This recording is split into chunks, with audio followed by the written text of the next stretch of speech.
Boa noite. Prosseguindo com a leitura da história do profeta Daniel da Babilônia, narrativa de cerca de 2.600 anos para trás em relação a nós. Importante observarmos que Daniel foi levado para a Babilônia na condição de escravo, junto com os hebreus, junto com os judeus. Daniel era um judeu, um hebreu. Conquanto na Babilônia Daniel tenha chegado ao serviço público real do primeiro escalão, Daniel foi conselheiro, consultor, assessor, diplomata, promotor de justiça, gestor público, administrador público, governador provincial, ministro de Estado, estadista. Daniel foi tudo isso, mas Daniel pertencia ao povo escravo. Então, Daniel era um escravo. É importante nós observarmos esse detalhe para compreendermos a leitura do texto que executaremos. Capítulo 7 do livro do profeta Daniel, do Antigo Testamento da Bíblia Sagrada. A visão dos 4 monstros. Certa noite, durante o primeiro ano de Belsazar como rei da Babilônia, rei extremamente perverso, esse tal Belsazar, durante o primeiro ano de Belsazar como rei da Babilônia, Daniel se deitou na sua cama e sonhou. E no sonho teve visões perturbadoras. O reino de Belsazar foi reino de perversidade, matança generalizada entre o povo, violência, peste e fome. Não é difícil perceber que os escravos foram extremamente oprimidos durante o governo de Belsazar. E isso é falado por Daniel para Belsazar, quando, da narrativa do capítulo 5, o banquete do rei Belsazar. Daniel fala tudo isso na cara de Belsazar. Governo facínora. Belsazar, um governante assassino e perverso. É nesse contexto em que se dão esses sonhos, essas visões, essas revelações perturbatórias que sobrevieram a Daniel. Daniel se deitou na sua cama e sonhou, e no sonho teve visões. Quando acordou, ele escreveu aquilo que tinha sonhado.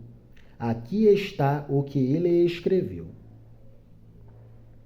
No sonho que tive naquela noite, eu vi os ventos soprando de todas as direções e agitando as águas do mar imenso, as águas do oceano infinito.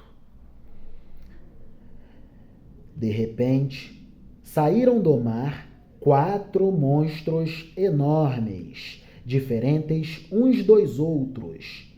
O primeiro parecia um leão, mas tinha asas de águia. Enquanto eu olhava, as suas asas foram arrancadas, e ele foi posto de pé para que andasse como homem. E foi dada a ele uma mente humana. O segundo monstro era parecido com um urso. Ele se levantou nas patas de trás e segurava 3 costelas na boca. E uma voz lhe dizia: vá e coma muita carne, devora. Depois vi o terceiro monstro, e este era parecido com um leopardo. Ele tinha 4 cabeças e nas costas tinha 4 asas, como asas de ave. A este animal foi dada a autoridade para reinar. reina, tenha e alcança a hegemonia política.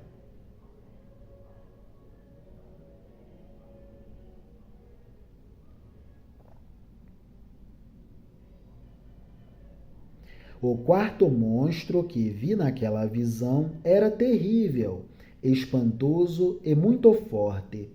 Tinha enormes dentes de ferro e com eles despedaçava e devorava as suas vítimas.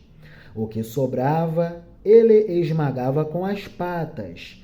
Esse monstro era diferente dos outros 3 e tinha 10 chifres. Eu estava olhando os chifres com muita atenção e notei outro chifre, menor, que nasceu entre os outros. 3 chifres foram arrancados para dar lugar a esse chifre menor, que tinha olhos como os de gente, e uma boca que falava com muito orgulho.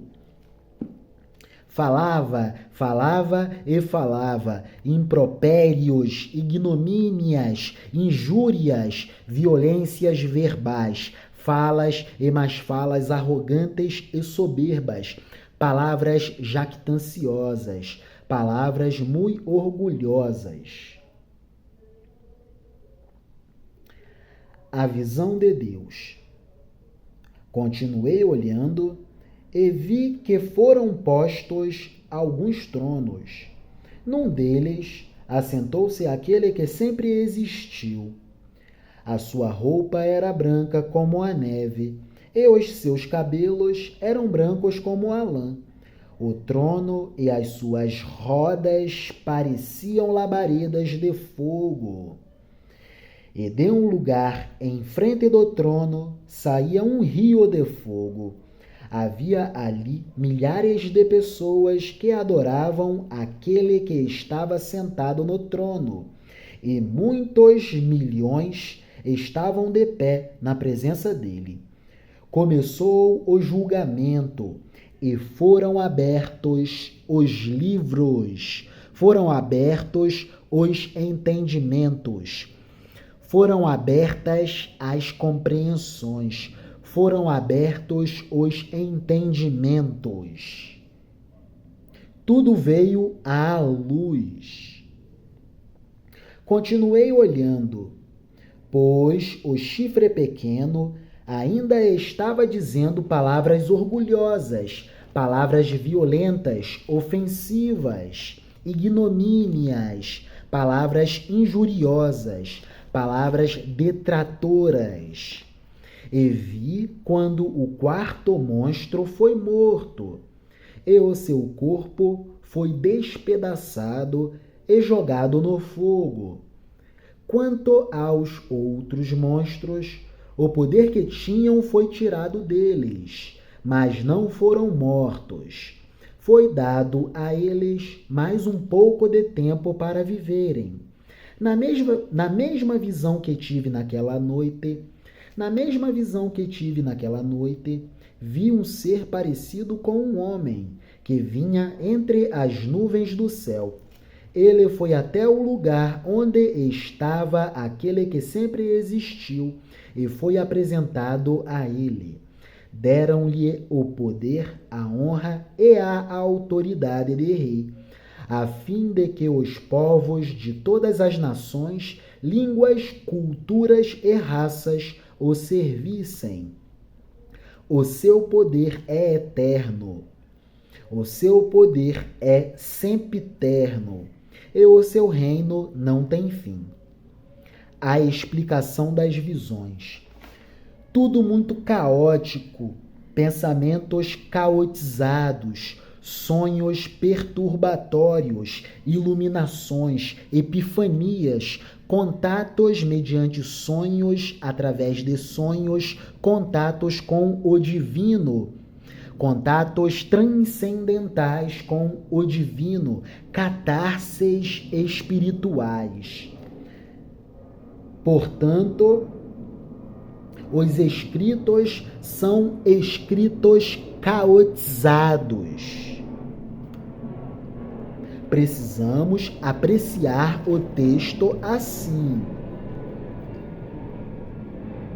Ainda mais pelo fato de que, no início, há a contextualização do momento político durante o primeiro ano do reinado de Belsazar na Babilônia, rei perverso, abominável da desolação, um rei perseguidor, um predador. Portanto, percebemos que os escravos judeus, os escravos hebreus, foram muito perseguidos nesse período. Tentativas de genocídio, a matança, o descaso com a população, a peste graçando, a fome imperando. A explicação das visões. As visões me espantaram sobremaneiramente. E eu fiquei muito preocupado com o que tinha visto. Cheguei perto de um dos que estavam ali e pedi que me explicasse o que eu tinha visto. Então, ele explicou assim: os 4 monstros enormes são 4 reis que vão dominar o mundo, mas o reino será dado ao povo do Deus Altíssimo. Esse povo reinará para sempre. Eu quis saber também a explicação a respeito do 4º monstro, que era diferente dos outros 3, que era terrível e tinha dentes de ferro e unhas de bronze, que despedaçava e devorava as suas vítimas, e que esmagava com as patas aquilo que sobrava. Pedi também que me explicasse os 10 chifres que esse monstro tinha na cabeça, e o outro chifre que havia crescido, derrubando 3 chifres. Esse chifre, que parecia mais forte do que os outros, tinha olhos e uma boca que falava com muito orgulho. Uma boca que propalava impropérios de maldições, palavras violentas, palavras ofensivas. Enquanto eu olhava, esse chifre começou a lutar contra o povo de Deus e estava vencendo. Até que chegou aquele que sempre existiu. Ele julgou a favor do povo do Deus Altíssimo, pois havia chegado o tempo de esse povo começar a reinar. No momento de mais intensa tribulação e perseguição contra os escravos judeus, há essa expectativa de esperança para o porvir. Tempo do mundo antigo. Regime de sociabilidade do... não ouvi. Do escravismo antigo, época em que povos mais fortes submetiam povos mais fracos à escravidão mediante guerras. Expoliavam suas riquezas e patrimônios, saqueavam suas riquezas e tributavam os povos mais fracos transformados em escravos pesadamente. Regime de sociabilidade do escravismo antigo. A explicação que recebi foi esta: o 4º monstro é um rei, e o reino dele será bem diferente dos outros. Ele conquistará o mundo inteiro, destruirá todas as nações e as deixará arrasadas. Os 10 chifres representam 10 reis que governarão esse reino. Depois deles, aparecerá outro rei que será diferente dos primeiros. Depois deles, aparecerá outro rei que será diferente dos primeiros. ele derrotará 3 reis. Ele falará contra Deus e perseguirá o povo do Deus Altíssimo. Procurará mudar a lei de Deus e os tempos das festas religiosas. O povo de Deus será dominado por ele durante 3 anos e meio. Mas depois disso, o tribunal o condenará. E assim, ele perderá o seu reino e o seu poder acabará para sempre. Mas o reino, o poder e a glória serão dados ao povo do Deus Altíssimo, e eles governarão o mundo inteiro para sempre. Todos os outros povos os servirão, todos lhes obedecerão. Aqui termina a explicação. Eu continuei muito preocupado com os meus pensamentos perturbatórios. E o meu rosto ficou muito pálido. Eu continuei muito preocupado com os meus pensamentos, e o meu rosto ficou empalidecido. Mas eu conservei o meu silêncio e não disse nada a ninguém. Simbologias de opressão. Potestades do poderio político dominando a mente de reis perversos.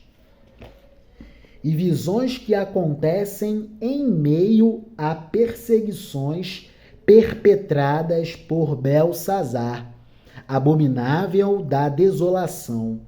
A própria besta, Belsazar, um rei perverso, que teve um fim dramático.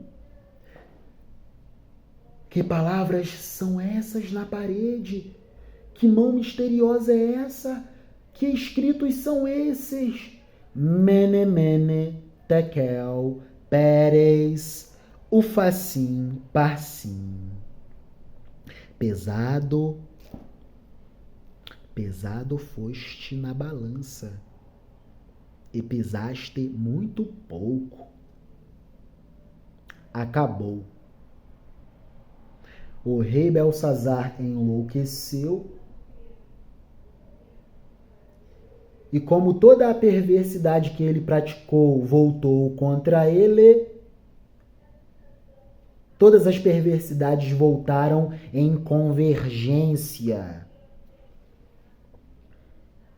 Na mesma noite em que ele viu as palavras misteriosas, os medos e persas dominaram a Babilônia e tomaram o poder de Belsazar. Terrível. Momento de perseguições, de tribulações, os hebreus padecendo na mão de Belsazar. E Daniel tendo essas visões com muitas simbologias. Os poderes que comandam o pensamento dos homens. Lembram do apóstolo São Paulo? Porque a nossa luta não é contra pessoas. Nossa luta não é contra a carne, muito menos contra o sangue, mas sim contra a linguagem violenta e perversa, contra as potestades e impérios da maldade que comandam o pensamento humano. Eu lerei a nota de rodapé do capítulo 7º da Bíblia do Peregrino, editorial Paulus, Bíblia Sagrada Católica. As visões. Nota de rodapé do capítulo 7º. É uma visão encabeçada por uma série de visões. Pelo tema, contempla-se o futuro definitivo, ao passo que as visões que se seguem envolvem-se em acontecimentos próximos. E como ato final, encerra brilhantemente os capítulos 2 e 5. É o contexto. Capítulo 2, sonho de Nabucodonosor. E o capítulo 5, a queda de Belsazar. Em conclusão, inclino-me a unir este capítulo com os precedentes. É o contexto histórico. Intensa perseguição contra os escravos judeus. Este capítulo, o capítulo 7º, é a ápice do livro, pelo seu valor de solução e pela atração e influência sobre os leitores. Vamos considerar o cenário cósmico, as personagens e o resultado. O cósmico, água, vento e fogo. Tradicionalmente, o grande oceano é o elemento caótico e hostil, que, dominado pelo espírito ou vento, pode tornar-se dócil.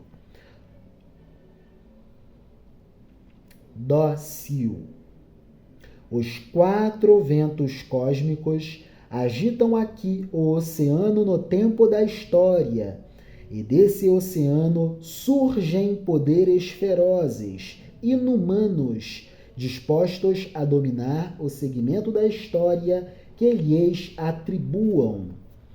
O cenário concentra as etapas da história num quadro simultâneo, como a estátua do capítulo 2 do sonho de Nabucodonosor. A água oceânica se concentra à água celeste das nuvens, que transportam a figura humana. Opõe-se também ao fogo, elemento da divindade, elemento da divinidade.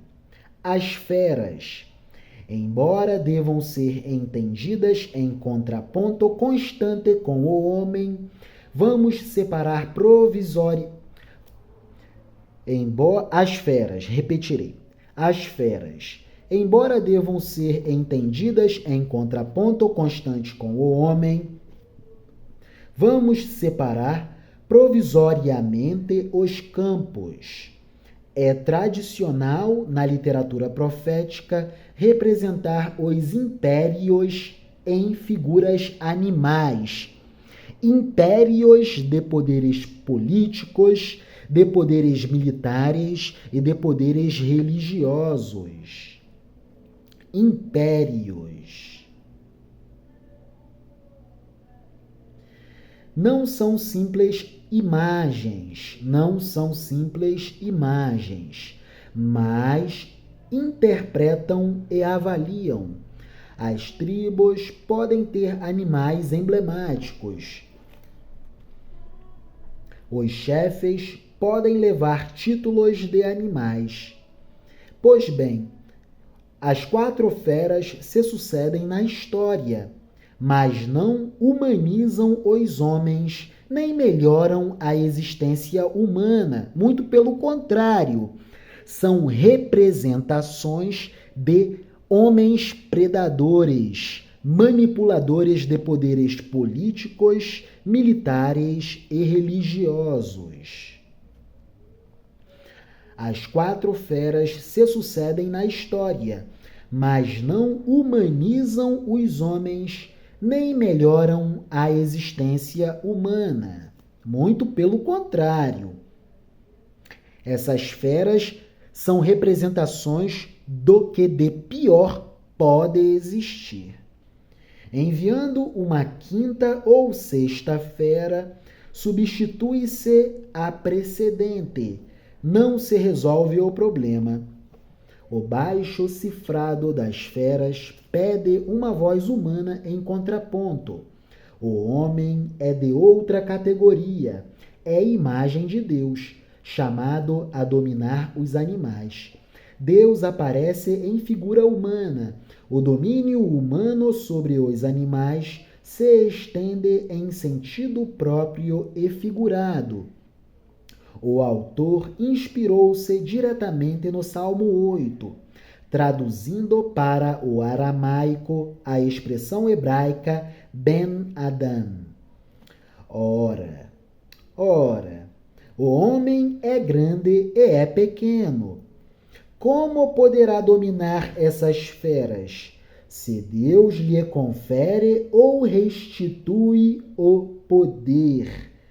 O que faz na natureza, com mais razão, tem de fazê-lo na história, para que a vida dos homens seja vida humana, não vida inumana, desumana e feroz, embrutecida. Daniel tem os sonhos ou visões sem intervenção do rei e os escreve sem receber uma ordem especial. Sublinha o caráter visionário. O leão alado é o mais importante, representa Nabucodonosor. Nabucodonosor, imperador que manipula poder político, poder militar e poder religioso. Segue-se em importância o urso. A postura sugere que, enquanto devora, está disposto a atacar. Sua voracidade não sossega. É um predador. Representa o Império Medo. O leopardo, com 4 asas e 4 cabeças, representa o Império Persa, universal em mobilidade e poder, atento às 4 direções, tendente ao expansionismo. A quarta fera não é identificável, supera em ferocidade todas as feras conhecidas, representa Alexandre e o Império Macedônio, visto pelo autor através dos Seleucidas. É puro instinto devorador e destruidor, insaciável e implacável, expansionista, tendendo à hegemonia. Até este ponto, a visão tinha simplicidade e coerência. Aqui, provavelmente, por mão de um autor posterior e sem experiência, a história se bifurca e, para chegar até Antíoco IV, o seu autor se mete no terreno perigoso dos chifres. Não se descreve aqui um animal com um magnífico chifre ou com muitos chifres, mas um chifre que possui olhos para se orgulhar e boca para dizer insolências de impropérios e ignomínias. Não é um homem com poder, é um poder que olha e ruge. É um poder império do mal. Já nas escatologias proféticas, antes que Deus instaure o seu reinado, se celebra um julgamento universal. Os tronos são os assentos do tribunal, formado por Deus com sua corte. O ancião é Deus mesmo, anterior a tudo. Segundo Isaías, Deus que reina desde sempre, portanto, Deus senta-se tranquilamente acima das tempestades terrestres dos impérios. Venerável por sua cabeleira, vestido com o branco da majestade celeste, o fogo o rodeia, tornando-o inacessível e radiante. Com o fogo que brota diante dele, executa a sentença. Fogo com flexibilidade de rio de lava para chegar aonde o mandem. Os servos são inumeráveis. Abrem-se os livros em que estão registradas as ações das obras dos homens, as obras humanas feitas pelos homens. Não esqueçamos que, para o nosso autor, trata-se de uma visão. Sem assistir ao processo, saltamos para a execução da sentença. Supõe-se a coexistência temporal de todas as feras ante o Tribunal Supremo no final da história. Começa pela última. No chifre arrogante, o Império Grego alcançou o limite da sua perversidade, e com ele termina a besta inteira, atirada ao fogo e aí consumida. As outras feras subsistirão como nações ou povos, não como impérios. Na visão, tudo era figura, como também neste ponto aparece uma figura humana ou figura de um homem. Substituir a expressão aramaica por filho de homem é calcar, não traduzir.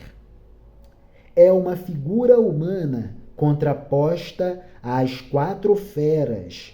Não é um ser misterioso e celeste, não desce, sobe. Mas, do ponto de vista do vidente, ela vem. O personagem recebe o poder antes concedido a Nabucodonosor, só que eterno. A explicação é concisa, não exata. O silêncio do texto e as mudanças históricas provocaram outras identificações. Por exemplo, babilônios, medo-persas, gregos, romanos. Mais tarde, identificou-se a quarta fera com o Islã, com o Império Turco. A leitura messiânica condicionou a identificação. O quarto tinha de ser o romano. A interpretação que o autor dá não é messiânica nem individual. Os santos do Altíssimo formam a comunidade de judeus consagrados ao Senhor. Pode-se comentar com dados do Salmo 34. Não é um império a mais na série. Não é uma revanche dos oprimidos. É um modo novo no qual a consagração a Deus garante o humanismo autêntico. Essa aparente revolta dos escravos tomando o poder, que seria um reino futuro que traria definitivamente a paz e o reino de Deus, não é um império a mais na série. Não é uma revanche dos oprimidos. É um modo novo no qual a consagração a Deus garante o humanismo autêntico. Que legal! Linguagens fantásticas, visões extraordinárias, catarses estéticas mediante as belas letras e catarses espirituais, mediante as impressões divinas que adquirimos a partir dessa fenomenologia que ocorreu a Daniel. Catarses espirituais diante das fenomenologias e impressões divinas que Daniel absorveu durante um período de intensa tribulação. E lendo estas escrituras, nós também absorvemos essas impressões. Que legal! Bacana. Durante o primeiro ano de Belsazar como rei da Babilônia. É isso. Amém.